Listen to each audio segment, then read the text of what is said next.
What is something you wish other people knew about special education? Well, special education isn't bad. Actually, it's on the contrary. There's some of us that can really change the world. I mean, Albert Einstein was autistic, and we know how that went.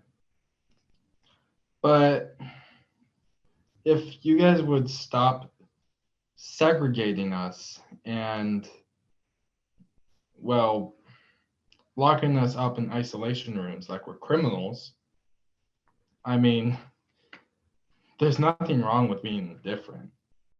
I'm here because I feel like I feel like it's important to like it's like people were saying before, it's hard to know what's happening in schools unless you're actually in the school. And like I know that like I'm like actually there, so I feel like I can say some stuff that might help. When did you first realize your voice was powerful?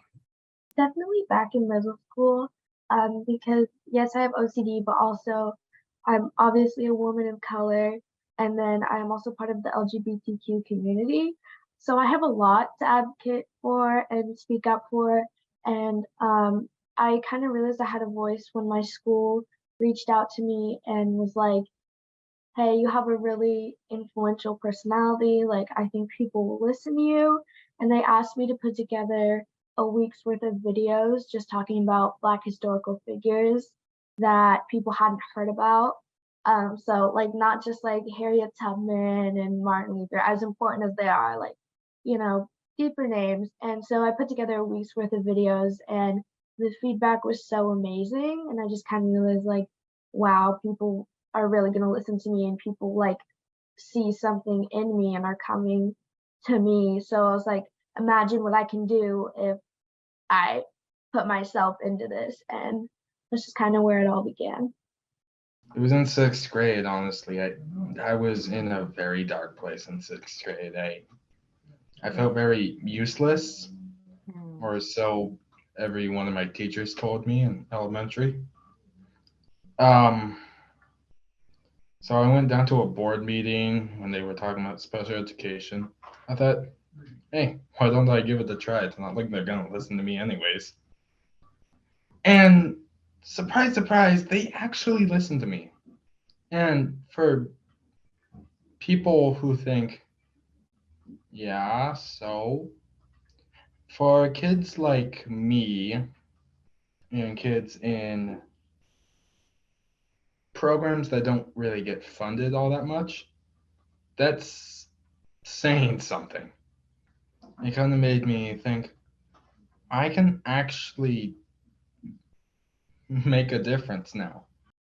Just being now on Zoom with you guys and having my voice heard by lawmakers, especially in legislators, it's just it makes me feel like I'm I'm only 21, but think what I can do like when I'm 30 years old. Think what I can do when I'm 40. Like I can do this. Like before when I was younger, I thought like I can't do this. I can't talk to people like people don't listen to kids. Like I can't do this.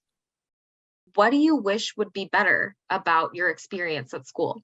What would you improve if you could? The first is this isn't really with specific schools, it's more with the district.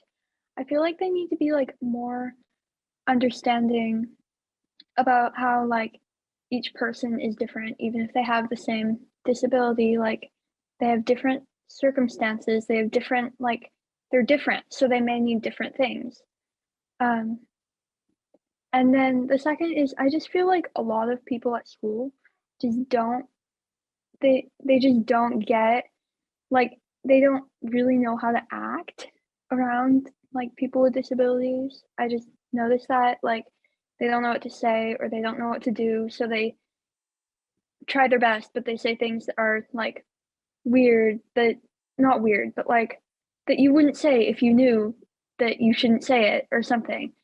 And it's not like they're trying to be mean or anything. I just feel like schools could do better at teaching teachers and mostly teachers, but like also students about that. More interpreters for people deaf. This is my hope and dream, my dream, Yeah, more interpreters for people that are deaf. I think that's really important, Celeste. Do you want to tell us why you're here tonight, Miles? What you're interested in talking about? Yeah, to how to get a job. Okay, job readiness. Love that. Big topic. What does a safe and welcoming learning environment look like to you?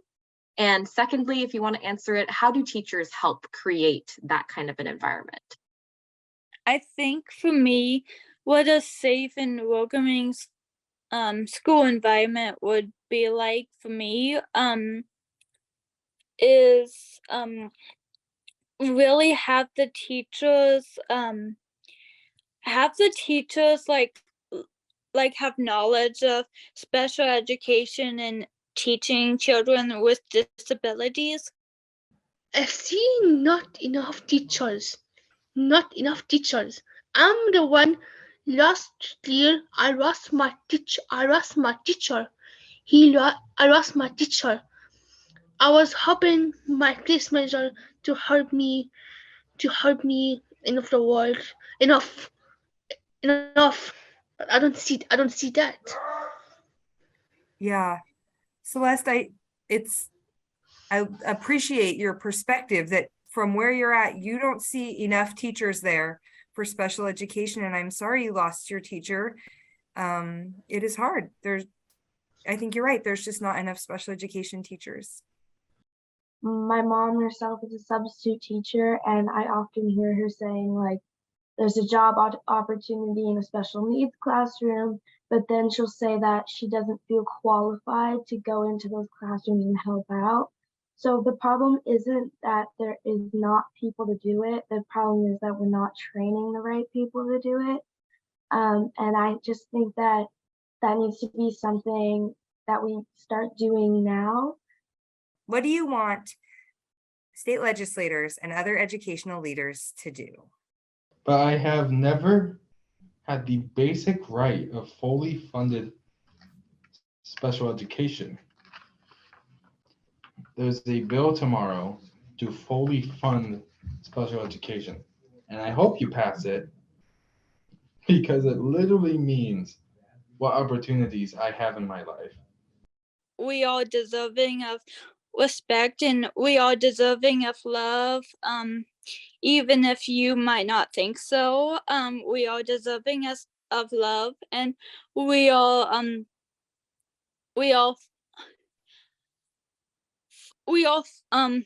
fully functioning adults in society, even though you might not think we are because of our disabilities. I would say to that, I would say you're very wrong. We are fully functioning adults. Our disability, yes, we do have limitations because of our disability, but those limitations and our disabilities, they can also be our strength and also powers too, and push us to get better and to work harder than we've ever worked before.